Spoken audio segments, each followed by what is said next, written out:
যে আল্লাহ রাব্বুল আলামিন যখন একা ছিলেন তারপর আল্লাহ পাক কি করেছেন জানতে ইচ্ছা করে না? আচ্ছা, আজকে আমরা হিস্ট্রিটা বলছি, শুনুন। আল্লাহ পাক একা ছিলেন, তারপর আল্লাহ সৃষ্টি করেছেন আরশে আজিম। আল্লাহ পাক সৃষ্টি করেছেন কি? আরশে আজিম। আরশ কি জিনিস? যেই আরশের ছায়ায় আল্লাহ পাক কিয়ামতের মাঠে 7 শ্রেণীর মানুষকে ছায়া দিবেন, যেদিন এই ছায়া ছাড়া অন্য কোনো ছায়া থাকবে না। আরশটাকে একটু বুঝি। একটা হাদিসের মধ্যে নবী সাল্লাল্লাহু আলাইহি ওয়াসাল্লাম বলেছেন, নবীর নাম শুনলেই দরুদ পড়বেন, বলবেন সাল্লাল্লাহু আলাইহি ওয়াসাল্লাম।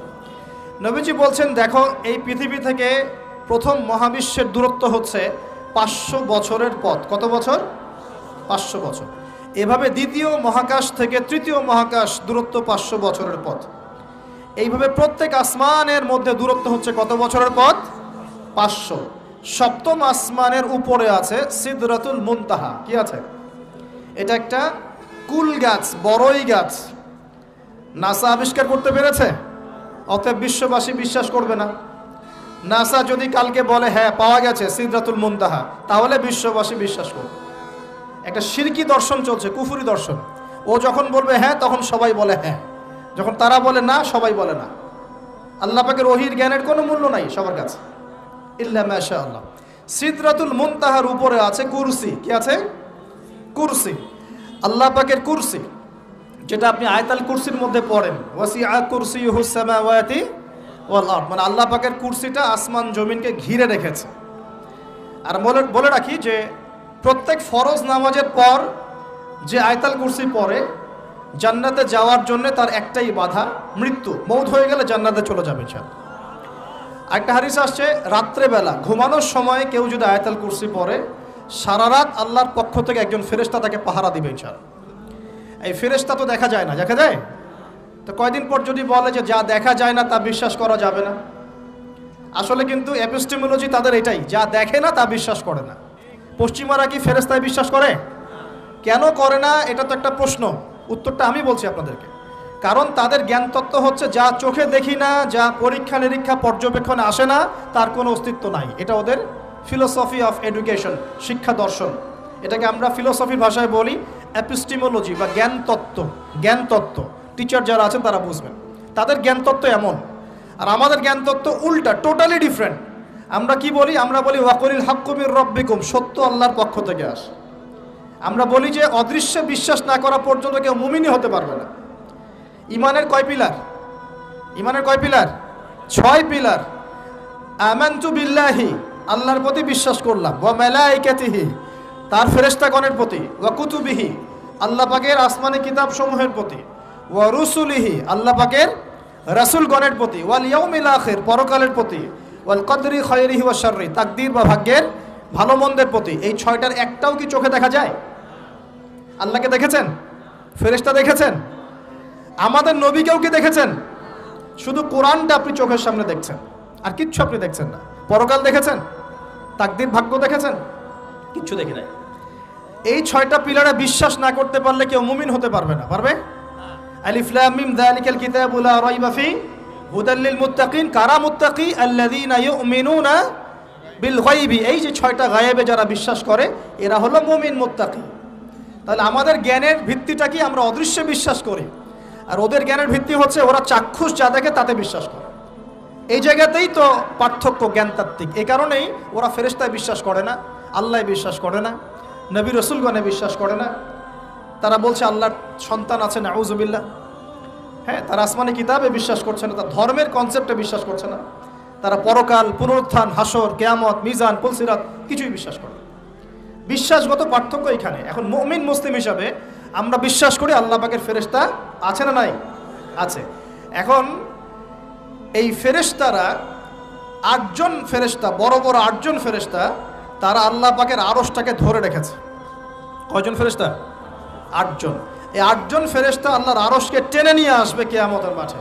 বলেন সুবহানাল্লাহ। আল্লাহ পাকের এমনও ফেরেশতা আছেন যারা একটা ফুৎকার দিবে, জাস্ট একটা ফু, এক ফুৎকারে পুরো মহাবিশ্ব ধ্বংস হয়ে যাবে। এত শক্তিশালী ফেরেশতা আছে আল্লাহ পাকে। আমরা যখন মায়ের গর্ভে ছিলাম, এরকম একজন ফেরেশতাই আল্লাহর পক্ষ থেকে রূহ নিয়ে এসে মায়ের গর্ভে ফুঁকে দিয়েছে। এবং আল্লাহর হুকুমে 4টা বিষয় লিখে দিয়েছে। আমরা প্রত্যেকে যখন মায়ের গর্ভে ছিলাম, বয়স ছিল 4 মাস 10 দিন। আমরা তো সব ভুলে গেছি এখন এগুলো, মাত্র 4 মাস 10 দিন। এখন শরীরে শক্তি আছে তো, এই জন্য শৈশব বাল্যকাল সব ভুলে গেছি। আবার একদিন শরীরে শক্তি থাকবে না, তখন আবার আল্লাহ আল্লাহ করা শুরু করবে। 2 দিন ডায়রিয়া হলেই আল্লাহ আল্লাহ শুরু হয়ে যায়। যখন মানুষ সুস্থ থাকে আল্লাহর বিরুদ্ধাচারণ করে, আল্লাহ বলতে কেউ নাই। ঠিক আছে? তো ওই ফেরেশতা লিখে দিয়েছেন 4টা জিনিস আল্লাহর পক্ষ থেকে। 1, সেই ব্যক্তির হায়াত কতটুকু হবে। 2, দুনিয়াতে রিজিক পাবে, কি কি রিজিক পাবে। 3 নাম্বার, তার কাজগুলো কি কি হবে, দুনিয়ায় কি কি কাজ করবে সে। আর 4 নাম্বার, তার সৌভাগ্য, সে সৌভাগ্যবান হবে না দুর্ভাগ্যবান হবে, মানে জান্নাতি হবে না জাহান্নামী হবে। এটা লিখে দেওয়া হয়ে গেছে। এখন এরকম 8 জন বড় বড় ফেরেশতা আল্লাহর আরশটাকে ধরে রেখেছে। আর আমরা বলছি কুরসির কথা। এই কুরসি আসমান জমিনকে ঘিরে আছে। আর আয়াতুল কুরসি যে ব্যক্তি তেলাওয়াত করবে, ইনশাআল্লাহ তাআলা আল্লাহর পক্ষ থেকে একজন ফেরেশতা তাকে সারা রাত পাহারা দিবে ইনশাআল্লাহ। একে অপরকে আল্লাহর জন্য মহব্বত করে। বয়ফ্রেন্ড গার্লফ্রেন্ড ট্র্যাডিশন বলা হচ্ছে না, বয়ফ্রেন্ড গার্লফ্রেন্ডের হারাম জেনার ভালোবাসা বলা হচ্ছে না। কি বলা হচ্ছে? দিনের জন্যে, আল্লাহর জন্যে দুজন পরস্পরকে ভালোবাসে, আল্লাহর জন্যেই বিচ্ছেদ ঘটে।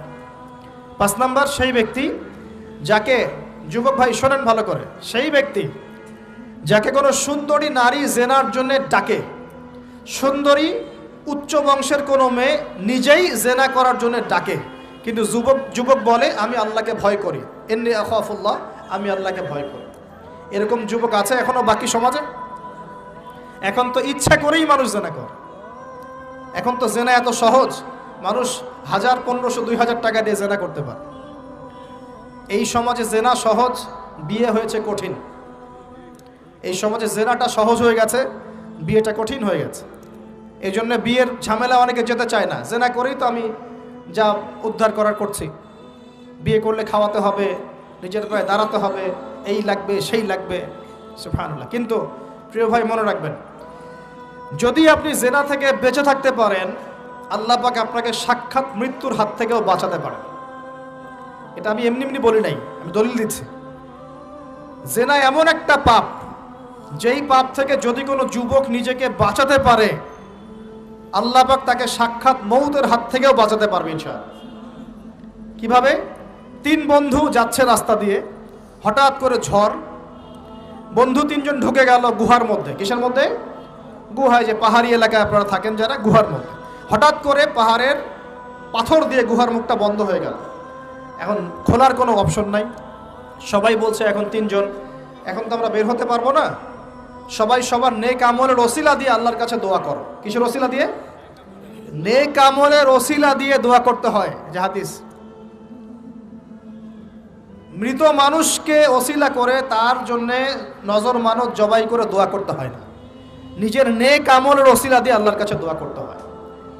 আল্লাহ পাক এখন দোয়া শুনলেন। একজন বলছে আমি আমার পিতা মাতাকে খুব খেদমত করতাম, তাদেরকে দুধ পান না করে দুধ পান করাতাম না, নিজেও করতাম না, ছেলেদেরকে করাতাম না।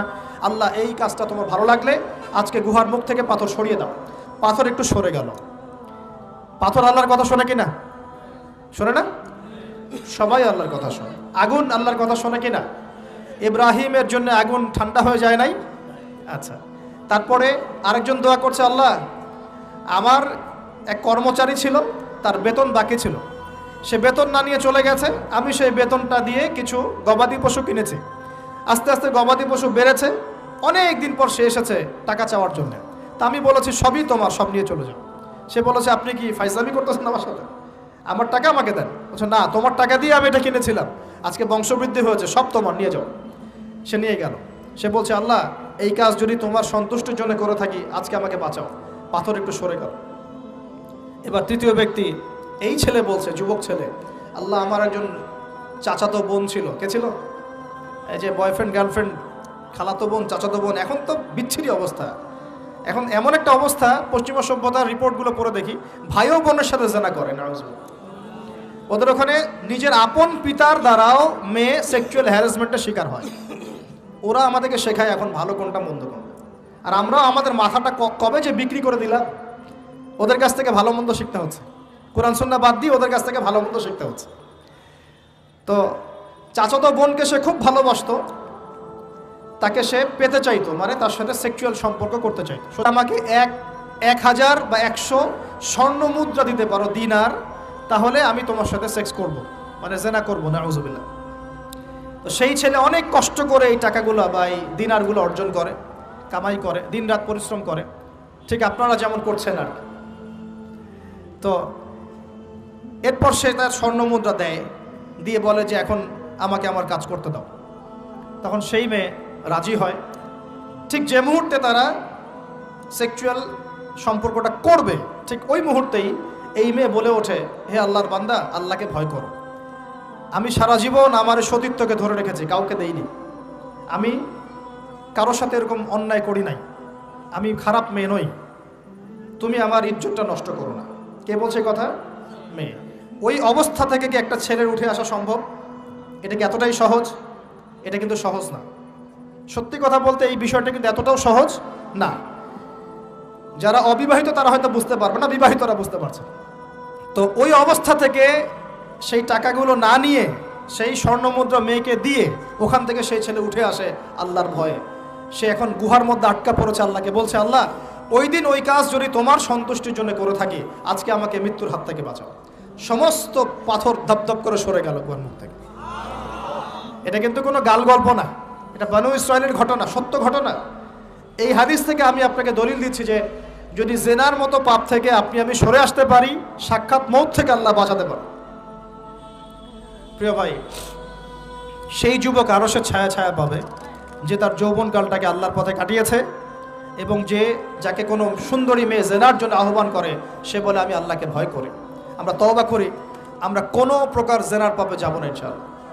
যদি হারাম কোনো সম্পর্ক থেকে থাকে, আজকেই এই নাম্বার ডিলিট করে ফেলতে হবে। আল্লাহ পাক তৌফিক দান করুন। ডিলিট করার আগে আবার ফোন করে বলেন না যে আজকে থেকে আর কথা বলবো না, তাহলে এই কথা আর কোনোদিন শেষ হবে না। একবারই বন্ধ, ডিসকানেক্টেড। কার জন্যে? আল্লাহর জন্যে। এবং এটা করার পরে আল্লাহকে বলতে হবে, আল্লাহ শুধু তোমার ভয়ে এবং তোমার সন্তুষ্টি পাওয়ার জন্যে আমি জেনা থেকে বেরিয়ে আসলাম। আল্লাহ তুমি আমাকে হেদায়েত দাও, ঈমান দাও, আমল দাও, এবং তোমার রাস্তায় আমাকে বেহিসাব রিজিক দাও। এবং নেককার কুমারী, নেককার প্রেমময়ী, তাকওয়াবান, মুত্তাকি একজন স্ত্রী আল্লাহ তুমি আমাকে দান করো। ইনশাআল্লাহ আল্লাহ পাক আপনাকে দান করো, আল্লাহ পাক দান করো। আল্লাহ পাকের জমিন প্রশস্ত, আল্লাহর হাত প্রশস্ত। আল্লাহর হাতকে সংকীর্ণ মনে করবেন না, আল্লাহর জমিনকে সংকীর্ণ মনে করবেন না। আল্লাহ পাক যাকে ইচ্ছা বেহিসাব রিজিক দিতে পারে ইনশাআল্লাহ। আল্লাহ পাক আমাদের সবাইকে বেহিসাব রিজিক দান করুন বলি আমিন।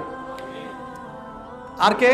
আর সেই ব্যক্তি যে এত গোপনে দান করে, যার বাহাত জানে না ডান হাত কি দান করেছে, যার বাহাত জানে না ডান হাত কি দান করেছে। আমাদের মতো নয় যে 10,000 টাকা দান করলে সবাইকে না জানানো পর্যন্ত ঘুম হচ্ছে না, এমন নয়। দান এমন গোপনে করে যে তার বাহাত জানে না ডান হাত কি দান করছে। আল্লাহ পাক আমাদের সবাইকে গোপনে দান করার তৌফিক দেন। এর মানে এই না যে প্রকাশ্যে দান করা যায় না, প্রকাশ্যেও দান করা যায়। অন্যকে উৎসাহিত করার জন্যে প্রকাশ্যেও দান করা যায়, কিন্তু গোপন দান আল্লাহর কাছে অনেক বেশি পছন্দের। আর 7 নাম্বার সেই ব্যক্তি যে নীরবে নিভৃতে গোপনে আল্লাহর কথা স্মরণ করে কাঁদে এবং তার চোখ দিয়ে অশ্রু প্রবাহিত হয়। এই 7 শ্রেণীর মানুষকে আল্লাহ পাক কিয়ামতের মাঠে আরশের ছায়া ছায়া দিবে ইনশাআল্লাহ। আমরা কি পেতে চাই? আল্লাহ পাক এই আরশ সবার আগে সৃষ্টি করেছেন, তারপর কি সৃষ্টি করেছেন? কলম। কি? কলম। কলম সৃষ্টি করে আল্লাহ পাক বলেছেন উকতুব, লিখো। কলম বলছে মাযা আকতুব, আমি কি লিখবো? আল্লাহ বলছেন কিয়ামত পর্যন্ত যা হবে সব লিখো। লাওহে মাহফুজে কলম লেখা শুরু করেছে, কিয়ামত পর্যন্ত যা হবে সব লেখা হয়ে গেছে অলরেডি। অতএব রিজিক নিয়ে আপনার টেনশন করার কোনো দরকার নাই, যা লেখা হয়েছে পাবেন ইনশাআল্লাহ। যদি হালাল পথে চান হালাল পথে পাবেন, হারাম পথে চাইলে হারাম পথে পাবেন। আপনি যা তাকদিরে আছে এর বাইরে আপনি কিছু পাবেন না, যতই চেষ্টা করেন। আল্লাহ পাক আমাদের সবাইকে তাকদির নিয়ে সন্তুষ্ট থাকার তৌফিক দান করুন। এই তো প্রথম বিশ্বযুদ্ধে কত মানুষ মারা গেছে? 3 থেকে 4 কোটি। 3 থেকে 4 কোটি। নবী সাল্লাল্লাহু আলাইহি ওয়াসাল্লাম এবং সাহাবীরা যত যুদ্ধ করেছেন ইসলামের জন্য, সবগুলো যুদ্ধের পরিসংখ্যান মিলালে 10,000 মানুষও মারা যায় নাই, 10,000ও না। আর তোমাদের শুধু প্রথম বিশ্বযুদ্ধেই 3 থেকে 4 কোটি মানুষ মারা গেছে। সেকেন্ড ওয়ার্ল্ড ওয়ারে মারা গেছে 7 থেকে 8 কোটি মানুষ। ভিয়েতনাম যুদ্ধে এরকম প্রায় 4 থেকে 5 লক্ষ, আরও বেশি হতে পারে। চায়নায়, রাশিয়ায়, আপনার ইতালিতে যে বড় বড় রেভলিউশনগুলো হয়েছে, দেখবেন লক্ষ লক্ষ মানুষ মারা গেছে, লক্ষ লক্ষ। এই যে শুরু হচ্ছে ইউক্রেন রাশিয়া, এই যুদ্ধ এত তাড়াতাড়ি থামবে না, এই যুদ্ধ এত দ্রুত বন্ধ হবে না, এটা কন্টিনিউয়াসলি চলতে থাকবে। ওদের প্ল্যান ছিল সিরিয়াকে নিয়ে, সিরিয়াকে কেন্দ্র করে তার একটা মালহামা চেয়েছিল, গ্রেট ওয়ার, বিশ্বযুদ্ধ। ওটা হয়নি, আলহামদুলিল্লাহ হয় না, আলহামদুলিল্লাহ হয়নি। এখন নতুন পরিকল্পনা হচ্ছে এই যে ইউক্রেন রাশিয়া ইস্যু নিয়ে সারা ওয়ার্ল্ডে একটা ফেতনা সৃষ্টি করে। অলরেডি তারা ফেতনা সৃষ্টি করেই ফেলেছে, গ্যাসের দাম বেড়ে গেছে, তেলের দাম বেড়ে গেছে, এক্সপোর্ট ইম্পোর্ট কলাপস করছে, অনেক সমস্যা হচ্ছে। এবং এটাকে জিয়ে রাখা হচ্ছে অস্ত্র দিয়ে, প্রযুক্তি দিয়ে, হ্যাঁ, ট্যাঙ্ক দিয়ে, সমরাস্ত্র দিয়ে ওরা জিয়ে রাখছে যুদ্ধটাকে, যে চলুক, কন্টিনিউয়াসলি চলতে থাক। কারণ তাদের উদ্দেশ্য হচ্ছে পুরো বিশ্বে একটা ম্যাসাকার যুদ্ধ লাগানো। এটা আস্তে আস্তে আপনারা বুঝতে পারবেন, আমাকে কিছুই বলতে হবে না, আস্তে আস্তে আপনারা এমনি বুঝতে পারবেন। সারা বিশ্বে একটা গ্রেট ওয়ার হতে পারে, যেটাকে মিলিটারি অ্যাফেয়ার্স যারা বুঝেন তারা বলেন যে নিউক্লিয়ার ওয়ার বা পারমাণবিক যুদ্ধের কথা বলেন। এটা কিন্তু আমাদের দরজায় দাঁড়িয়ে আছে। আমরা দোয়া করি এমনটা না হোক, কিন্তু হতে পারে। আমরা দোয়া করি এমনটা না হোক, কিন্তু হতে পারে। হলে কি হবে সেই চিন্তা আমাদের করতে হবে। তো যারা বলে ইসলাম তরবারির জোরে ছড়িয়েছে, তাদের এইসব কথা বলার কোনো অধিকার নাই, এতে লজ্জা করা উচিত। কারণ শুধু ফার্স্ট ওয়ার্ল্ড ওয়ারেই 3 থেকে 4 কোটি মানুষকে তারা মেরে ফেলেছে। আল্লাহ পাক কি বলছেন? আল্লাহ পাক বলছেন, ইন্নী আ'লামু মা লা তা'লামুন, আমি যা জানি তোমরা তা জানো না। মানে আমার অনেক শুকরগুজার বান্দা থাকবে যারা আমার আনুগত্য করবে, আমার বিরুদ্ধাচরণ করবে না। আমরা ওই বান্দাদের অন্তর্ভুক্ত হতে চাই, আল্লাহ পাক কবুল করুন বলি। এটা বলে রাখি যে জান্নাতের 120টা কাতার হবে। কয় কাতার? 120 কাতার। এর মধ্যে 80টা কাতার হবে উম্মতে মুহাম্মাদের মধ্য থেকে, আলহামদুলিল্লাহ। এবার আল্লাহ পাক আদম আলাইহিস সালামকে সৃষ্টি করলেন নিজ হাতে। সূরা সাদের মধ্যে আল্লাহ পাক বলেছেন, খলাকতু বিয়াদাই, আমি নিজ হাতে ওকে সৃষ্টি করেছি। আল্লাহর হাত কেমন সেটা ব্যাখ্যা করার দরকার নাই, এগুলো নিয়ে চিন্তা করতে যাবেন না। আল্লাহ পাকের মতোই, কারোর সাথে সাদৃশ্যপূর্ণ নন। আল্লাহ পাক এবার আদম আলাইহিস সালামকে সৃষ্টি করে নাম শিক্ষা দিলেন। ওয়াল্লামা আদামাল আসমাআ কুল্লাহা, এই মহাবিশ্বের যত জ্ঞান আল্লাহ পাক আদম আলাইহিস সালামকে শিক্ষা দিলেন। বলেন সুবহানাল্লাহ।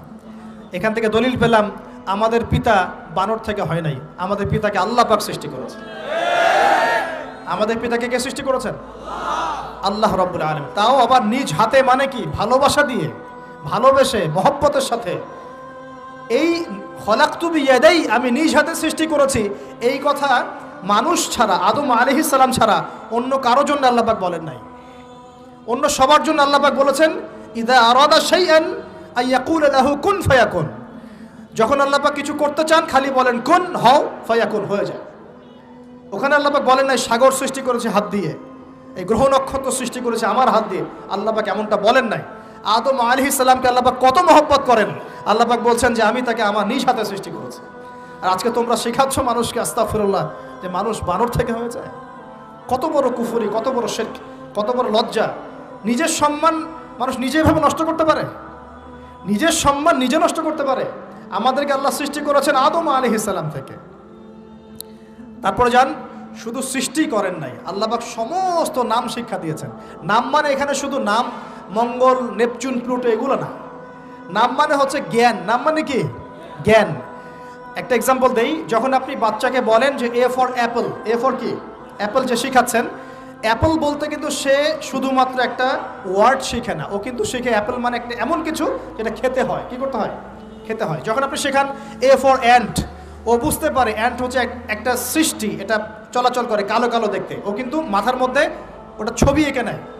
তো এটা নাম মানে শুধু নাম না, জ্ঞান। আল্লাহ পাক আদম আলাইহিস সালামকে সমস্ত জ্ঞান শিক্ষা দিলেন। আল্লামাল ইনসান মা লাম ইয়ালাম, আল্লাহ বলছেন আমি মানুষকে সেই জ্ঞান শিক্ষা দিয়েছি যা মানুষ জানতো না। মানে আমরা সৃষ্টিগতভাবে জ্ঞানী ছিলাম না, আল্লাহ পাক জ্ঞান শিক্ষা দিয়েছেন। কোন জ্ঞান শিক্ষা দিয়েছেন? যে জ্ঞান ফেরেশতাদেরও ছিল না। বলেন সুবহানাল্লাহ। আল্লাহ পাক জ্ঞান শিক্ষা দিয়ে ফেরেশতাদের সামনে নিয়ে গিয়ে বলছেন, তোমরা এই নামগুলো বলো দেখি। ফেরেশতারা বলছেন, লা ইলমা লানা ইল্লা মা আল্লামতানা, আল্লাহ আমাদের তো সেই জ্ঞান নাই, যা আপনি শিখিয়েছেন অতটুকুই জানি, এর বেশি জানি না। এবার আল্লাহ পাক বলছেন, ইয়া আদম আম্বিহুম বিআসমাইহিম, আদম তুমি সব নাম বলে দাও দেখি। আদম আলাইহিস সালাম সমস্ত নাম ধর করে সব বলে দিলেন। আমাদের পিতা জ্ঞানী ছিলেন না, ছিলেন না? আল্লাহ পাক নিজে তাকে জ্ঞান শিক্ষা দিয়েছে। আর আমরা বলছি মানুষ আস্তাগফিরুল্লাহ অন্য প্রাণী থেকে আসছে। সুবহানাল্লাহ, কত অদূরদর্শী মানুষেরা, কত সুদূর প্রসারী একটা কুফরি মতবাদ। এবার আল্লাহ পাক আদম আলাইহিস সালামকে বলছেন তুমি নাম বলে দাও, তিনি সব নাম বলে দিলেন। এবার গিয়ে আল্লাহ পাক ফেরেশতাদেরকে বলছেন এবার তোমরা একটা কাজ করো, ইয কুলনা লিল মালাইকাতি ইসজুদু লি আদম। তখন আল্লাহ পাক বলছেন যে আমি ফেরেশতাদেরকে বললাম তোমরা সবাই এখন আদমকে সিজদা করো। বলেন সুবহানাল্লাহ, কত সম্মান আমাদের পিতার। মহাবিশ্বে ফেরেশতাদের সামনে আল্লাহ পাক তাকে সিজদা করালেন ফেরেশতাদেরকে দিয়ে। ফাসাজাদু, সবাই সিজদা করলো, ইল্লা ইবলিস। কে সিজদা করলো না? ইবলিস। এখানে একটা বিষয় মনে রাখেন, আমাদের পিতাকে কিসের কারণে সম্মানিত করা হয়েছে? শারীরিক গঠন, চেহারার সৌন্দর্য, টাকা পয়সা, রিজিক, কোনটার কারণে? এইটাই মনে রাখবেন। মুসলিম উম্মাহ যদি আজকে সারা বিশ্বের নেতৃত্ব দিতে চায়, সবাইকে জ্ঞানী হতে হবে, জ্ঞানের বিপ্লব ঘটাতে হবে। বলেন সুবহানাল্লাহ, বলেন আমিন। এই জ্ঞানের বিপ্লব ঘটাতে পারলে ইনশাআল্লাহ মুসলিম উম্মাহ আবার সেই জায়গায় যাবে যেখান থেকে আমরা এসেছি।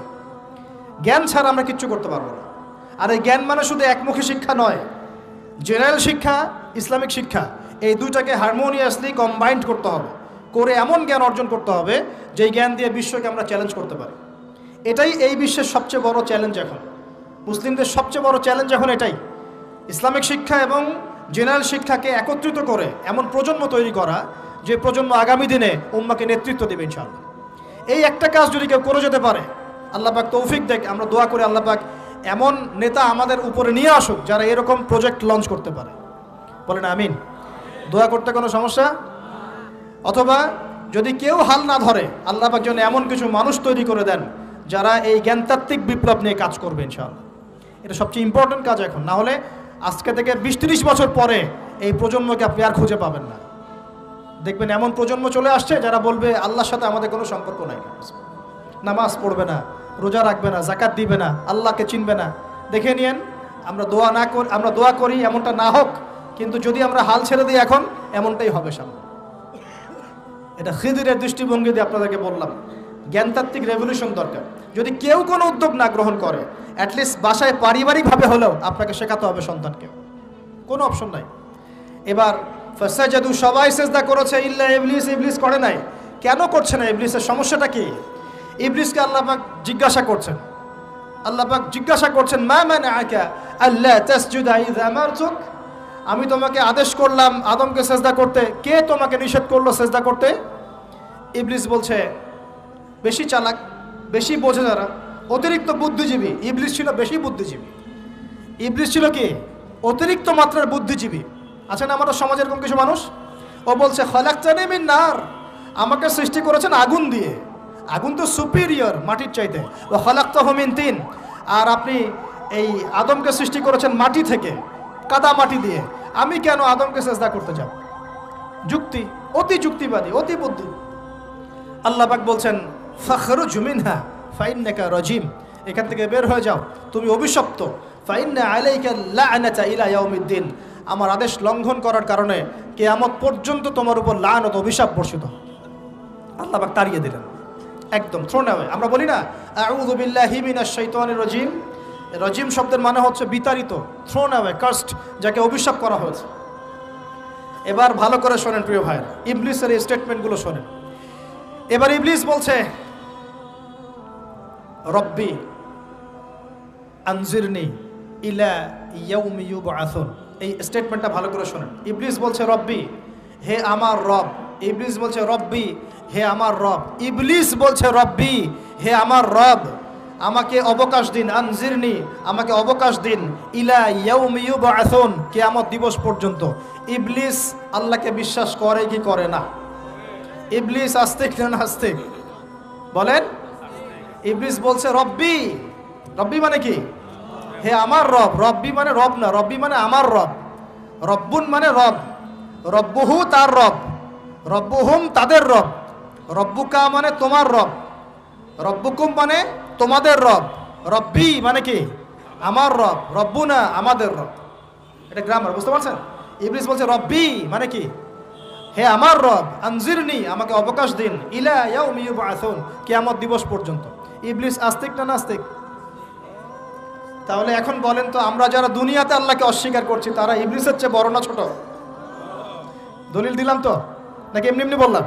আচ্ছা, আল্লাহ পাক বলছেন যাও, ফাইন্নাকা মিনাল মুনজারিন, তোমাকে অবকাশ দেয়া হলো। কারণ কিয়ামত পর্যন্ত সময় আল্লাহর কাছে খুব বেশি কিছু না, এক দিনেরও কম, অল্প সময়, একটা সকাল একটা সন্ধ্যার মতো। ঠিক আছে, দিলাম, যাও। এবার ইবলিস চ্যালেঞ্জ করছে। এই চ্যালেঞ্জটা আমাদের সবাইকে মনে রাখতে হবে, সারা জীবন ইবলিসের এই স্টেটমেন্টটা মনে রাখতে হবে। সেটা কি?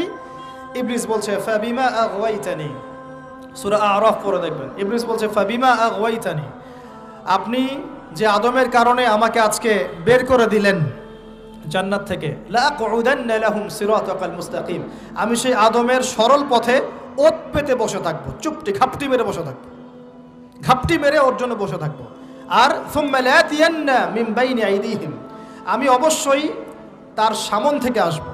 সুম্মা লাতিয়ান্নাহুম মিন বাইনি আইদিহিম, আমি আদম সন্তানদের সামন থেকে আসবো, সামন থেকে মানে সরাসরি ওয়াসওয়াসা দিব। ওয়া মিন খালফিহিম, পেছন থেকে আসবো মানে পিছন থেকে ওয়াসওয়াসা দিব। ওয়া আন আইমানিহিম, ডান দিক থেকে ওয়াসওয়াসা দিব। ওয়া আন শামাইলিহিম, বাম দিক থেকে আসবো। ওয়ালা তাজিদু আকসারাহুম শাকিরিন, আপনি বেশিরভাগ আদম সন্তানকে শুকরগুজার পাবেন না। ইবলিস ঠিক বলেছে না ভুল বলেছে? বেশিরভাগ মানুষ নামাজ পড়ে না, বেশিরভাগ মানুষ সুদ খায় কি খায় না, বেশিরভাগ মেয়ে এখন বেপরদায় চলে কি চলে না, বেশিরভাগ মানুষ এখন অন্যায় করে কি করে না, বেশিরভাগ মানুষই আল্লাহ থেকে দূরে চলে। ইবলিস কিন্তু ঠিকই বলেছে, ঠিক বলে নাই? আচ্ছা, আল্লাহ পাক বলছেন ঠিক আছে যাও, তোমার চ্যালেঞ্জ তোমার জায়গায়, তবে আমার বান্দারা যদি সারা জীবনও অন্যায় করার পরে একবার, যদি খালি একটা বার মন থেকে তাওবাতান নাসুহা মানে প্রকৃত তওবা করে, খালেস তওবা করে, আল্লাহর কাছে ফিরে আসে, বলে আস্তাগফিরুল্লাহ, আল্লাহ আমাকে মাফ করে দাও, রব্বিগফির ওয়ারহাম, আল্লাহ মাফ করো, ক্ষমা করো, আস্তাগফিরুল্লাহাল্লাযী লা ইলাহা ইল্লা হুয়াল হাইয়ুল কাইয়ুম ওয়া আতুবু ইলাইহি, বা আমার কাছে একটা বার যদি মাফ চায়, ক্ষমা চায়, তার সারা জীবনের গুনাহ আমি মাফ করে দেব ইনশাআল্লাহ। আর কি চাই? ওই যে বললাম না, আমাদেরকে ভালোবেসে আল্লাহ সৃষ্টি করেছেন। এবার ইবলিস চলে গেল, আর আদম আলাইহিস সালামের পাজর থেকে আল্লাহ পাক সৃষ্টি করলেন হাওয়া আলাইহিস সালাম। বলে সুবহানাল্লাহ। কারণ সঙ্গিনী ছাড়া আমরা চলতে পারবো না। পারবো? যারা চিরকুমার সঙ্গে নাম লেখাচ্ছ, এগুলো থেকে বের হয়ে আস। এখন চিরকুমার থাকার টেন্ডেন্সি মানুষের, চিরকুমার থাকতে হবে কেন? সঙ্গীত দরকার আছে কি নাই? আছে। একা একা লাগে, মানুষ একা একা চলতে পারে না। ইব্রাহিম আলাইহিস সালাম একা চলে আসছেন, তার সাথে সারা আলাইহিস সালাম ছিলেন। আমাদের নবীজি যখন একা, তার সাথে খাদিজা রাদিয়াল্লাহু আনহা ছিলেন। ঠিক আছে? ঠিক একইভাবে আদম আলাইহিস সালাম একা একা জান্নাতে, আল্লাহ পাক তার পাজর থেকে সৃষ্টি করলেন কাকে? হাওয়া আলাইহিস সালাম। বলে রাখি, হাওয়া আলাইহিস সালাম ছিলেন পৃথিবীর সবচেয়ে সুন্দরী নারীদের একজন। দুজন নারীকে সবচেয়ে সুন্দরী বলা হয়। কয়জন? একজন হাওয়া আলাইহিস সালাম, আর একজন ইব্রাহিম আলাইহিস সালামের স্ত্রী সারা আলাইহিস সালাম। মনে থাকবে? এখানে মনে রাখবেন, নিজে যদি পবিত্র থাকেন, নিজের চরিত্রকে পবিত্র রাখেন, ইনশাআল্লাহ আপনি সব দিক থেকে ভালো একজন মেয়ে পাবেন ইনশাআল্লাহ। নিজের চরিত্র ঠিক থাকবে না, জেনা করবেন, 10 ঘাটের পানি খেয়ে আসবেন, দেখবেন যাকে বিয়ে করেছেন ও 15 ঘাটের পানি খেয়ে আসছে। সতর্ক থাকবেন, আল্লাহ পাক হেফাজত করুন, বলি আমিন। এবার তারা দুজন জান্নাতে থাকতে লাগলেন। আল্লাহ পাক বলছেন, একটু মনোযোগ দেন, আল্লাহ বলছেন যে তোমরা দুজন জান্নাতে থাকো। ফাকুলা মিনহা রাগাদান হাইসু শি'তুমা, জান্নাতে যা ইচ্ছা তোমরা খাও, কোনো সমস্যা নেই, থাকো, খাও। ওয়ালা তাকরাবা হাদিহি শাজারা, কিন্তু একটা আদেশ করছি তোমাদেরকে, এই যে গাছটা দেখছো, এই গাছের কাছেও যাবে না। শব্দগুলো বোঝার চেষ্টা করেন। আল্লাহ পাক বলছেন না যে গাছের ফল খাবে না, আল্লাহ পাক বলছেন গাছের কাছেও যাবে না। ঠিক যেমন আল্লাহ বলছেন ওয়ালা তাকরাবু আমওয়ালাল ইয়াতীম, এতিমের মালের কাছেও যাবে না। আল্লাহ বলছেন না এতিমের মাল খেও না। আল্লাহ বলছেন ওয়ালা তাকরাবু জিনা, জেনার কাছেও যেও না। আল্লাহ কিন্তু বলছেন না জেনা করো না। ঠিক একই ভাষায় আল্লাহ পাক বলছেন ওয়ালা তাকরাবা হাদিহি শাজারা, তোমরা দুজন এই গাছের কাছেও যাবে না। That's all. আর কোনো সমস্যা নাই, জান্নাতে থাকো। এবার তারা জান্নাতে থাকতে লাগলেন। থাকতে থাকতে এক পর্যায়ে ইবলিস ওয়াসওয়াসা দেওয়া শুরু করলো। কি ওয়াসওয়াসা দিল যে আমাদের পিতা মাতা সেখানে চলে গেলেন? ভাবার বিষয় তো নাকি? কি এমন বললো ইবলিস যে তা আমাদের পিতা মাতা রিসিভড হয়ে গেলেন? এই কথাটা আছে সূরা তাহায়। কোন সূরা? সূরা তাহা পড়ে দেখবেন, আল্লাহ পাক বলছেন ইবলিস আমাদের পিতাকে বোঝাচ্ছে, বলছে ইয়া আদম, হে আদম, হাল আদুল্লুকা, আমি কি তোমাকে জানিয়ে দিব, আমি কি তোমাকে জানিয়ে দিব, খবর দিব, আলা শাজারাতিল খুলদি ওয়া মুলকিন লা ইয়াবলা, এমন একটা গাছের কথা কি জানিয়ে দিব যেই গাছের কাছে গেলে বা তার ফল খেলে তুমি দুটো জিনিস পাবে, চিরস্থায়িত্ব পাবে, কোনোদিন মরবে না, আর বিশাল ক্ষমতার মালিক হবে। এক পর্যায়ে পিতা মাতা চলে গেলেন, ফল খেয়ে ফেললেন, যদিও বা ফল খাওয়ার কথাটা কোরআনে নাই, কোরআনে আছে তারা গাছের কাছে চলে গেলেন। কি হলো গাছের কাছে যাওয়ার পরে? ফালাম্মা যাকাশ শাজারা, ফালাম্মা যাকাশ শাজারা, আল্লাহ পাক বলছেন যখন তারা গাছের কাছে চলে গেলেন, ভাই লক্ষ্য করেন, যখন তারা গাছের কাছে চলে গেলেন প্রথম যে ঘটনা ঘটলো, বাদাত লাহুমা সাওআতুহুমা, তাদের যে কাপড় ছিল জান্নাতের কাপড়, গায়ে কাপড়টা ধাপাস করে খুলে পড়ে গেল। এখানে যদি আপনার কাপড়টা খুলে যায় কেমন লাগবে? বা কেউ যদি জোর করে কাপড় আপনার খুলে ফেলে কেমন লাগবে? কেউ যদি 10 জন জোর করে ধরে আপনার কাপড় খুলে দেয় কেমন লাগবে? আপনি নিজের জীবনের চাইতে বেশি কাপড়টা ধরে রাখার দিকে মনোযোগী হবেন না? আমাদের পিতা মাতাকে শয়তান জান্নাতে ফেরেশতাদের সামনে নগ্ন করে দিল, কাপড় খুলে পড়ে গেল। তার মানে জান্নাতে আমাদের পিতা মাতাকে নগ্ন করেছে কে? ইবলিস। তাহলে দুনিয়াতে যারা এখন আমাদের গা থেকে কাপড় খুলতে চায়, বেপর্দায় চলতে চায়, পর্দাকে কুপ্রথা বলে, কুসংস্কার বলে, যারা বলে যে অশ্লীলতার বিপ্লব ঘটুক, পোশাকের কোনো বাধা ধরা নিয়ম না থাকুক, সবাই স্বাধীন, যারা নগ্নতা অশ্লীলতার প্রচার প্রসার চায়, যারা মুসলিমদের গা থেকে কাপড় খুলতে চায়, এরা তাহলে কার হয়ে কাজ করছে এখন? যেই কাজ শয়তান করেছে জান্নাতে, ওই কাজই তারা করছে এখন জমিনে। কথা কি প্রমাণ করতে পারলাম? প্রথম দুর্ঘটনা কোনটা? প্রথম দুর্ঘটনা এটা নয় যে তারা আল্লাহর হুকুম আহকাম ত্যাগ করেছেন, আল্লাহকে অস্বীকার করেছেন, কুফরি করেছেন, শিরিক করেছেন, এগুলো হয়নি প্রথমে। সর্বপ্রথম দুর্ঘটনা হয়েছে গা থেকে কাপড় খুলে পড়ে গেছে, তাও জান্নাতে সবার সামনে। এবার আমাদের পিতামাতার কি অবস্থা চিন্তা করেন, লজ্জাস্থান প্রকাশিত হয়ে গেছে। এবার তারা জান্নাতের গাছের পাতা ছিঁড়ে ছিঁড়ে ছিঁড়ে গা এই লজ্জাস্থান ঢাকা শুরু করলেন। এটা সূরা আরাফের মধ্যে আছে। এবার আল্লাহ পাক তাদেরকে বললেন, আলাম আকুল লাকুমা, আমি কি তোমাদের দুজনকে বলি নাই, ইন্নাশ শাইতানা লাকুমা আদুউম মুবিন, শয়তান তোমাদের স্পষ্ট শত্রু, আমি কি তোমাদেরকে বলি নাই? এবার আমাদের পিতামাতা দরদর করে চোখের পানি ফেলে দিয়ে আল্লাহকে বলছেন, রব্বানা যালামনা আনফুসানা ওয়া ইল্লাম তাগফির লানা ওয়া তারহামনা লানাকুনান্না মিনাল খাসিরিন। এই দোয়া করার পর আল্লাহ পাক তাদেরকে মাফ করে দিলেন, বলে সুবহানাল্লাহ। কিন্তু জান্নাতে আর থাকা হলো না, জান্নাতে আর থাকা হলো না। আমরা অনেকে মনে করি এই ঘটনার কারণে হয়তো আল্লাহ পাক তাদেরকে নামিয়ে দিয়েছেন, এই কথাও ঠিক না। কেন ঠিক না? কারণ আল্লাহ পাক দুনিয়া সৃষ্টি করেছেন আগে, আর আল্লাহ আগেই মানুষ সৃষ্টি করার আগেই আল্লাহ পাক বলেছেন দুনিয়াতে আমার খলিফা পাঠাবো। তার মানে দুনিয়াতে যে আদম আলাইহিস সালামকে পাঠানো হবে এটা আগে থেকেই লেখা ছিল। এবার নামিয়ে দিচ্ছেন আল্লাহ পাক, কুল নাহবিতু মিনহা জামিআ, তোমরা সবাই এখন নেমে যাও। কে কে নেমে যাও? আদম, হাওয়া, ইবলিস সব নেমে যাও। কোথায় নেমে যাও? দুনিয়াতে নেমে যাও। এই হাদিসটা কি জানেন? হাদিসটা শুনে রাখেন, এটা আখিরুজ জামান বা কিয়ামতের আলামত সংক্রান্ত হাদিসগুলোর মধ্যে পাবেন। আল্লাহর রাসূল সাল্লাল্লাহু আলাইহি ওয়াসাল্লাম বলেছেন, কিয়ামতের আগে আগে আমার উম্মতের মধ্যে, ভালো করে শোনেন, কিয়ামতের আগে আগে আমার উম্মতের মধ্যে একদল মানুষ বের হবে যারা মদ পানকে হালাল মনে করবে। কাকে?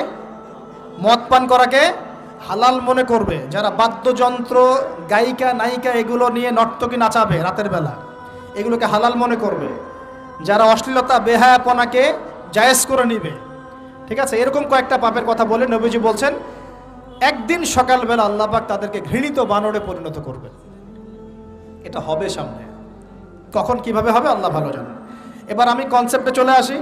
এই যে পৃথিবীতে নেমে আসলাম, তাহলে আমরা কোত্থেকে আসছি ভাই? আমরা কি পৃথিবীর অধিবাসী ছিলাম? আমরা জান্নাতে ছিলাম, ওখান থেকে আল্লাহ পাক পাঠিয়েছে। এবার পৃথিবীতে এসে আদম আলাইহিস সালামের যুগে খুব একটা দুর্ঘটনা ঘটে নাই, একটা ঘটেছে। কয়টা? একটা। ভাই হাবিলের কুরবানি কবুল হয়, কাবিলের অন্তর্দাহ হয়, জ্বালা হয়। কেন হাবিলেরটা কবুল হবে, কাবিলের কেন হচ্ছে না? এই হিংসার বশবর্তী হয়ে কাবিল হাবিলকে হত্যা করে ফেলে। হত্যা করে লাশটা দাফন করার পদ্ধতিও তার জানা ছিল না। আল্লাহ কাককে পাঠালেন, কাককে দেখে সে শিখল। প্রথম দুর্ঘটনা হচ্ছে হাবিল কাবিলের দুর্ঘটনা। বলে রাখি, আজকেও নিজের ভাইয়ের বেশে বহু কাবিল মুসলিম সমাজের মধ্যে ঘুরে বেড়ায়। নিজের ভাইয়ের লেবাসে পোশাকে সুরতেই বহু কাবিল এখনও কিন্তু মুসলিম সমাজে ঘুরে বেড়ায়। তো আমরা কাবিলদেরকে কাবিলের পরিণতি সম্পর্কে সচেতন করতে চাই। হাবিল বলেছিল, তুমি যদি আমাকে মারতে আসো, আমি তোমাকে মারার জন্য হাত বাড়াবো না। হাবিল জান্নাতে যাবে আর কাবিল জাহান্নামে যাবে। কেন কাবিল জাহান্নামে যাবে? নবীজি বলেছেন, পৃথিবীর প্রথম হত্যাকাণ্ড সংগঠিত করেছে কাবিল। এ কারণে পৃথিবীতে যত খুন হবে, সমস্ত খুনের পাপের একটা অংশ কাবিলের আমল নামায় যোগ করা হবে। বলেন নাউজুবিল্লাহ। একটা কথা মনে রাখবেন, সদকায়ে জারিয়া যেমন আছে, গুনাহে জারিয়াও আছে। একটা মদের দোকান দিয়েছেন, যত মানুষ মদ খাচ্ছে, সমস্ত গোনার একটা অংশ আপনার কাঁধে আসছে। সিনেমা হল করেছেন, মানুষ সারাদিন নেকটা ছবি দেখে, নগ্ন ছবি দেখে, যত মানুষ এখানে পাপ করবে, সমস্ত পাপের একটা অংশ আপনার কাঁধে যাবে। আবার একটা মাদ্রাসা করেছেন, যত মানুষ এখানে দ্বীনি ইলম শিখবে, এই নেকির একটা অংশ আপনি পাবেন ইনশাআল্লাহ। মরে গেলেও কবরে পাবেন ইনশাআল্লাহ। আল্লাহ পাক আমাদের সবাইকে সদকায়ে জারিয়া করার তৌফিক দেন, গোনাহে জারিয়া থেকে বাঁচিয়ে রাখুন। খুব খেয়াল রাখবেন, আল্লাহ পাক আমাদের হেফাজত করুন বলি আমিন। এবার ওই যুগ শেষ, নূহ আলাইহিস সালামের যুগ। এই যুগে আল্লাহর একই সুন্নত। নূহ আলাইহিস সালাম 950 বছর দাওয়াত দিলেন, 40টা বা 80টা পরিবার ইসলাম কবুল করেছে, বাকিরা করে নাই। যারা করে নাই আল্লাহ পাক তাদেরকে ডুবিয়ে মারলেন, যারা করেছে আল্লাহ পাক উদ্ধার করলেন। সোজা কথা। আজকে সারা পৃথিবীতে যত মানুষ আমরা বেঁচে আছি না, আমরা কোনো না কোনোভাবে ওই 80 পরিবারের সদস্য। আমরা ভাই ভাই, আমরা ওই ফ্যামিলি, 80 ফ্যামিলির অন্তর্ভুক্ত। কীরকম করে? নূহ আলাইহিস সালামের 4 সন্তান ছিল। কয় সন্তান? এক সন্তানের নাম হচ্ছে হাম। কি নাম? হাম। হাম ছিল একটু কালো বর্ণের। হামকে দিয়ে আফ্রিকার কন্টিনেন্টে যত মানুষ দেখছেন, ব্ল্যাক স্কিনের, কালো স্কিন, এরা সবাই হামের বংশধর। মজা না বিষয়টা? মানুষের অস্তিত্ব পৃথিবীতে, ইতিহাস, এগুলো খুব ইন্টারেস্টিং টপিক। ইতিহাস পড়তে থাকলে আপনি ডুবে যাবেন। কত কি যে বিশ্বে হয়েছে আর কত কিছু হবে সামনে, সুবহানাল্লাহ। তখন আপনার অস্তিত্ব জানান দিবে যে আমি কত ক্ষুদ্র, মহাবিশ্ব কত বড়, আল্লাহ কত বড়, কত সময় চলে গেছে আর আমি এই সময় কি করছি।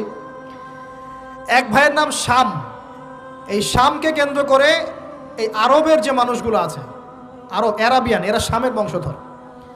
আরেক ভাইয়ের নাম ইয়াফাস। কি নাম? ইয়াফাস। ইয়াফাসের বংশধর হচ্ছে পশ্চিমারা, মানে রোমক যারা, তারা। আরেক ভাইয়ের নাম ছিল কেনান। কি নাম? কেনান। এ ইমান নিয়ে আসে নাই, ওই যে প্লাবনে ডুবে মরে গেছে। মরে যাওয়ার পরে আদম আলাইহিস সালাম বলেছিল, আল্লাহ আমার পরিবারের অন্তর্ভুক্তকে মাফ করে দাও। আল্লাহ বলেছেন, লাইসা মিন আহলিক, সে তোমার পরিবারের কেউ না। নবীর সন্তান হয়েও, নবীর সন্তান হওয়ার পরেও ইমান না আনার কারণে সে জাহান্নামে গেছে। আর আমরা আর কি এমন মানুষ, অমুক আলেমের সন্তান, অমুক বক্তার সন্তান, হ্যাঁ, অমুক পীরের নবাবজাদা, অমুক তমুক, এইসব বড়াই করে লাভ নাই। আমল, আকীদা, ঈমান যদি ঠিক না থাকে, আমাদের বংশ পরিচয় আমাদেরকে বাঁচাতে পারবে, আমাদের দেশ জাতীয়তাবাদ বর্ণ বাঁচাতে পারবে না। যার যার কবরে তাকে তাকে যেতে হবে। নিজের আমল নিয়ে ফিকির করেন, নিজের কবর নিয়ে ফিকির করেন, অন্যের দিকে চোখ দেওয়া বন্ধ করেন, আগে নিজের কবর ফিকির করেন। আল্লাহ পাক সবাইকে তৌফিক এনায়েত করুন বলি। যারা বুদ্ধিমান তারা নিজেকে নিয়ে ব্যস্ত থাকে, যারা যারা অহংকারী, উদ্ধত, এরা মানুষের পিছনে পড়ে থাকে। আল্লাহ পাক আমরা সবাইকে নিজের চেহারা আয়নায় দেখার তৌফিক দান করুন। আমিন। প্রিয় ভাইরা, নূহ আলাইহিস সালামের যুগ চলে গেল, 950 বছর দাওয়াত দেওয়ার পরে এই পরিণতি হয়েছে। এরপরে আসছে ইব্রাহিম আলাইহিস সালামের সময়। আল্লাহ পাক তাকে উদ্ধার করেছেন, অগ্নি পরীক্ষা থেকে বাঁচিয়েছেন, নমরুদকে আল্লাহ পাক ধ্বংস করেছেন। আল্লাহ পাক এরপরে এনেছেন আদ জাতি। আদ জাতির হুদ আলাইহিস সালাম এবং তার অনুসারীদেরকে আল্লাহ পাক বাঁচিয়েছেন, বাকিদেরকে ধ্বংস করে দিয়েছেন ঝড় দিয়ে, বায়ু প্রবাহ দিয়ে। সামুদ জাতি এসেছে, সামুদ জাতিকে আল্লাহ পাক ধ্বংস করেছেন বজ্রপাত দিয়ে, বিদ্যুৎ দিয়ে। আর সালেহ আলাইহিস সালাম এবং তার অনুসারীদেরকে বাঁচিয়ে দিয়েছেন।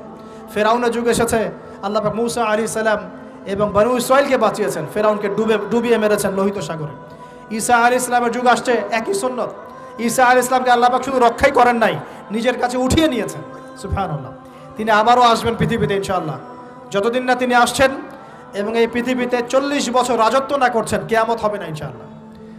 যতদিন পর্যন্ত ঈসা আলাইহিস সালাম আবার ব্যাক না করছেন এবং এই জেরুজালেম থেকে সারা বিশ্বে খিলাফা কায়েম না করছেন, 40 বছর শাসন না চালাচ্ছেন, কিয়ামতও হবে না ইনশাআল্লাহ। এটা সামনে অপেক্ষা করছে। এবং নবী সাল্লাল্লাহু আলাইহি ওয়াসাল্লামের যুগে আবু জেহেল, আবু লাহাব বা সাহেবাদেরকে আল্লাহ পাক ধ্বংস করেছেন, আল্লাহর নবী এবং সাহাবীদেরকে আল্লাহ পাক সম্মানিত করেছেন। আপনি কি পুরো হিস্ট্রির মধ্যে একটা সুন্নত দেখতে পাচ্ছেন, কমন সুন্নত? কি সুন্নাত? প্রত্যেক যুগে যুগে যারাই আল্লাহর ওই যে বিধান মেনে চলেছে, সমকালীন নবী রাসূলদের আনুগত্য করেছে, আল্লাহ পাকের আনুগত্য করেছে, আল্লাহ পাক তাদেরকে উদ্ধার করেছেন দুনিয়াতেও পরকালে। প্রত্যেক যুগে যুগে যারাই আল্লাহকে মানে নাই, রাসূলকে মানে নাই, আল্লাহর আসমানি কিতাবকে মানে নাই, বিরুদ্ধাচরণ করেছে, কুফরি করেছে, শিরিক করেছে, আল্লাহ পাক সবাইকে ধ্বংস করে দিয়েছেন, কারো কোনো পরোয়া করে না। এই সিলসিলা আজও অব্যাহত আছে, আগামীতেও থাকবে ইনশাআল্লাহ। এখন আমরা যারা এখন বেঁচে আছি, আমরা নবী সাল্লাল্লাহু আলাইহি ওয়াসাল্লামের ইন্তেকালের প্রায় 1450 বছর পরের মানুষ।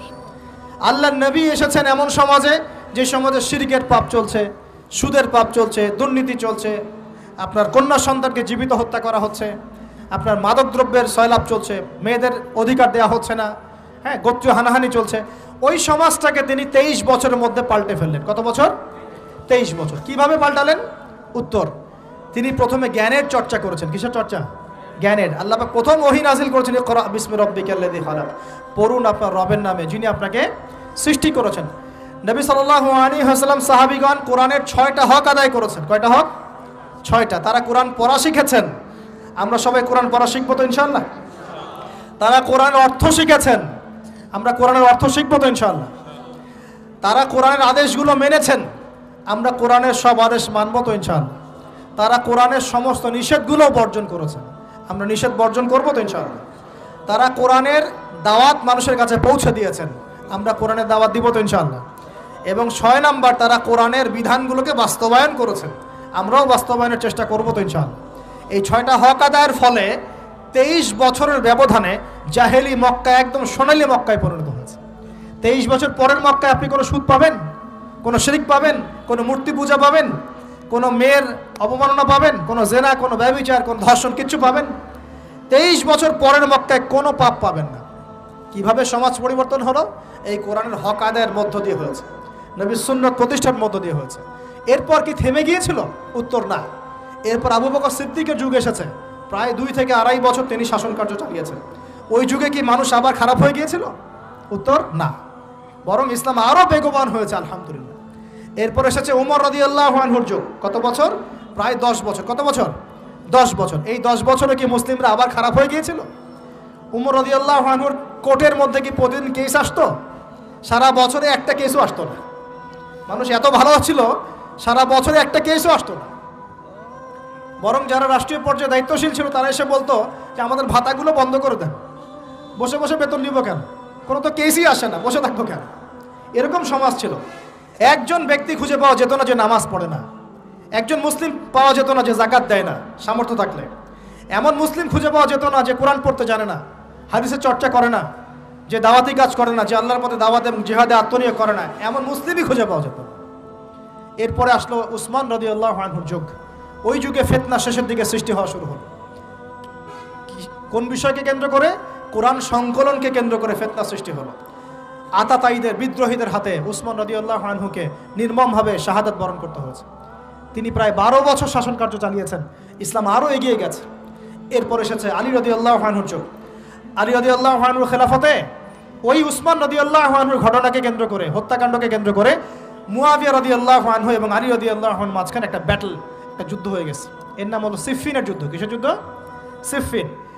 যাই হোক, এক পর্যায়ে আলী রাদিয়াল্লাহু আনহুকে এরকম বিদ্রোহীদের হাতে, খারেজিদের হাতে শহীদ হতে হয়।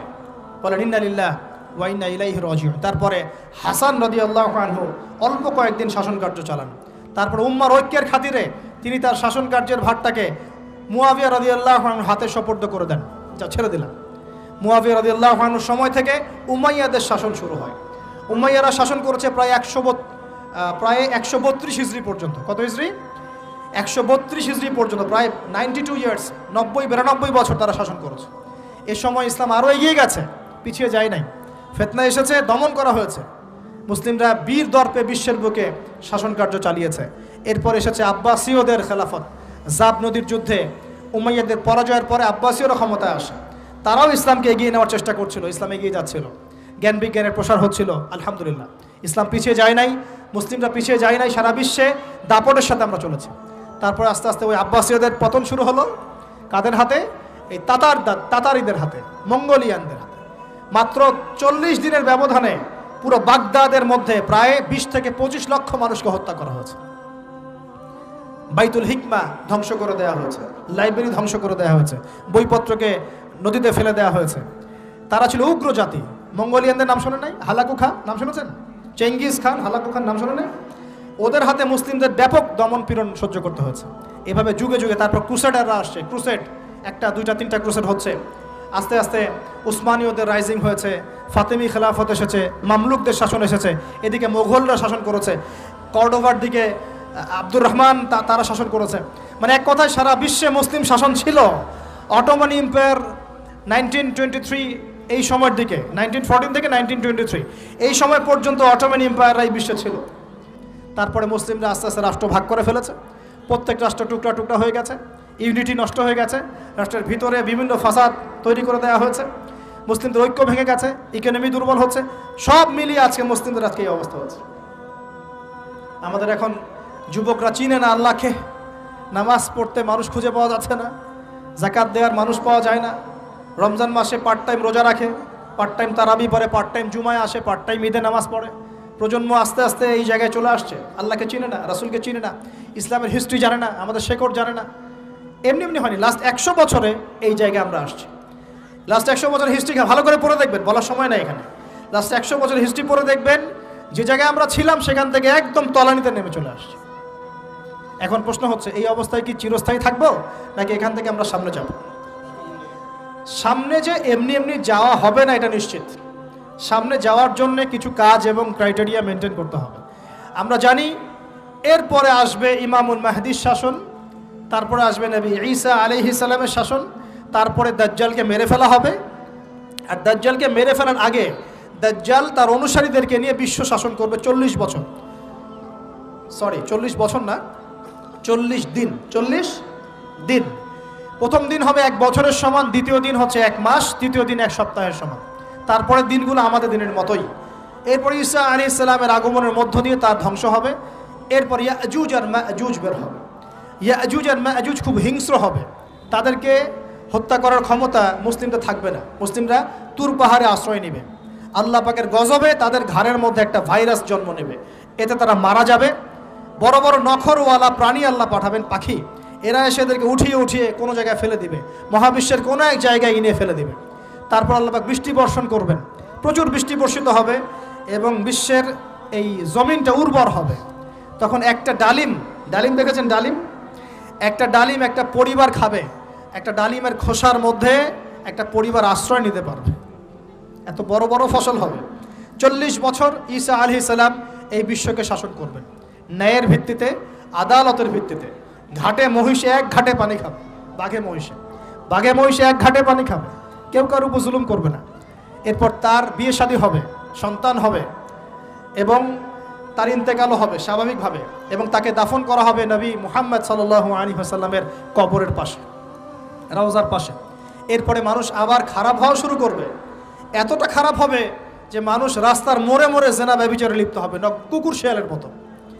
এই অবস্থায় পশ্চিম দিক থেকে সূর্য উঠবে এবং ব্যবসায়ী ব্যবসা করতে বসেছে, কাপড় খুলেছে, এই কাপড় গুটিয়ে নেওয়ার আগে কিয়ামত হয়ে যাবে। একজন ব্যক্তি পানির বোতল খুলেছে, পানি মুখে দেওয়ার আগেই কিয়ামত হয়ে যাবে। একজন ব্যক্তি বাসা থেকে বের হয়েছে, বাসায় ফেরত যাওয়ার আগে কিয়ামত হয়ে যাবে। উটকে পানি পান করানোর আগে কিয়ামত হয়ে যাবে। ওই সময় তওবার দরজা বন্ধ হয়ে যাবে। এই ইসরাফিল আলাইহিস সালাম সিংহায় ফুঁক দিয়ে দিবেন, মহাবিশ্ব ধ্বংস হয়ে যাবে। আল্লাহ পাক দ্বিতীয় ফুৎকারের মধ্য দিয়ে আবার সবাইকে উঠাবেন এবং এই দুনিয়ার জীবনে আমরা যে কাজগুলো করেছি এর হিসাব আমাদেরকে দিতে হবে। সেদিন যদি আমরা আল্লাহর কাছে প্রত্যেকটা কাজের হিসাব দিতে পারি, কোরআন সুন্নাহর উপর থাকতে পারি, আল্লাহর বিধিবিধান মেনে চলতে পারি, এই কারাগারের জীবনে আল্লাহর বিধান মেনে চলতে পারি, ইনশাআল্লাহ যেই জান্নাত থেকে আসছি আবার সেখানে ফিরে যাবো ইনশাআল্লাহ। আর যদি ওই দিন আমরা হিসাব দিতে ব্যর্থ হই, আল্লাহ না করুক, তাহলে ওই ইবলিসের সাথে, তার অনুসারীদের সাথে আমাদের সবাইকে জাহান্নামে থাকতে হবে বলে না। এভাবে হিস্ট্রি শুরু হয়েছে, হিস্ট্রি শেষ হবে। এই দুনিয়া চিরস্থায়ী হবে না, আর আমাদের অবস্থা এমন থাকবে না। এখন শেষ কথা হচ্ছে, এই অবস্থা থেকে উত্তরণের জন্যে আমাদের কি করণীয় আছে? উত্তর, আমাদের প্রথম দরকার জ্ঞান চর্চা। কি দরকার ভাই? জ্ঞান চর্চা, প্রচুর জ্ঞান চর্চা প্রয়োজন। জ্ঞান নাই কিছুই করতে পারবো না। দ্বিতীয় কাজ হলো আমাদের সবার দরকার জানা অনুযায়ী আমল করা। জানা অনুযায়ী আমল করা, যে যত বেশি জানি আমল করার চেষ্টা করি, আল্লাহ পাক তৌফিক দান করুন। এরপর দরকার আদর্শ পরিবার গড়ে তোলা। পারিবারিক আদর্শ সুন্দর হলে পরে সমাজটা সুন্দর হবে ইনশাআল্লাহ।